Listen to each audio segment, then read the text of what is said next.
Բարև ձեզ, մի քանի օր առաջ ես իմ յութուբյան ալիքում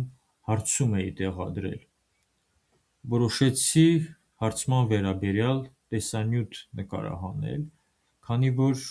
պատասխանները ինձ շատ էին հետաքրքրել: Կարդում եմ հարցումը. Ենթադրենք, ձեզ առաջարկում են խաղ հետևյալ պայմաններով. հաղթելու դեպքում շահում ենք 100 միլիոն դրամ, իսկ պարտվելու դեպքում կորցնում ենք 10,000 դրամ: Ընդ որում,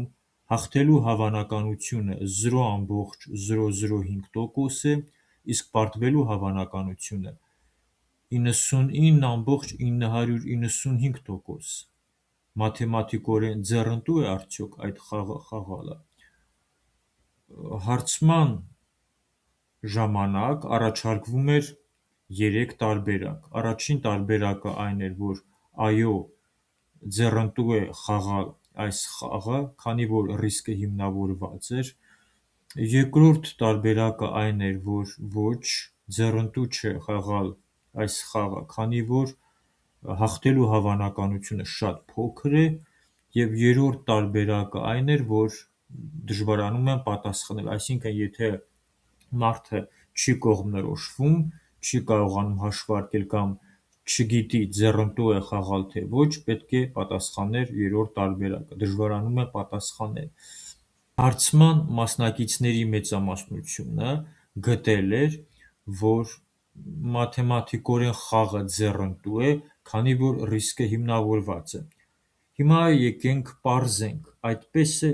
թե ոչ: Ի վերջո, մաթեմատիկորեն ձեռնտու է խաղալ այս խաղը, թե ոչ: Մինչ լուծմանն անցնելը, մինչ այս հարցին պատասխանելը,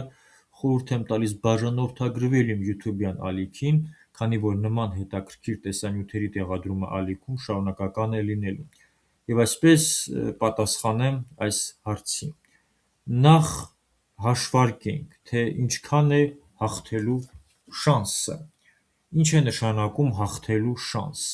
Հաղթելու շանսը այն մեծությունն է, որը ցույց է տալիս, թե միջինում քանի փորձ պետք է անել հաղթելու համար: Խոսքը միջինի մասին է: Նորից եմ կրկնում, շանսը ցույց է տալիս այն մեծությունը, թե միջինում քանի փորձ պետք է անել հաղթելու համար: Շանսը հավասար է 100-ը բաժանած p տոկոսի: P տոկոսը ցույց է տալիս տեսականորեն հաղթելու տոկոսային հավանականությունը: Եթե տեսական հաղթելու հավանականությունը տրված լիներ ոչ թե տոկոսով, այլ միավորով, ապա 1-ն էինք բաժանելու տեսական հավանականության վրա, այսինքն կլիներ 1-ը բաժանած p-ի: Բայց քանի որ մեր տեսական հավանականությունը տրված է տոկոսով, ապա մենք 100-ն ենք բաժանում p տոկոսի: Ստացվում է 100-ը բաժանած 0,05-ի: 100-ը բաժանած 0,05-ի հավասար է 20,000: Մենք գտանք հաղթելու շանսը: Այն հավասար է 20,000-ի: Այսինքն 1-ը 20,000-ի: Միջինում 20,000 փորձ մենք պետք է կատարենք, որպեսզի մեկ անգամ հաղթենք: Միջինում: Ինչ է սա նշանակում: Եթե մենք 20,000 փորձ կատարենք, կծախսենք 200 միլիոն դրամ: 20,000-ը բազմապատկած 10,000-ի, քանի որ ամեն փորձը մեզ վրա նստում է 10,000 դրամ: 20,000-ը բազմապատկած 10,000-ի հավասար է 200 միլիոն: Այսինքն,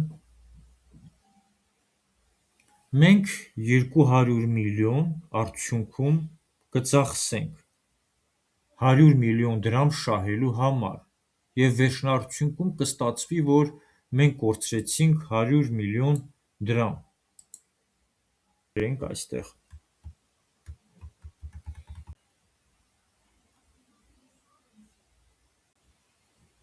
Ընդ որում ասեմ, եթե մենք 20,000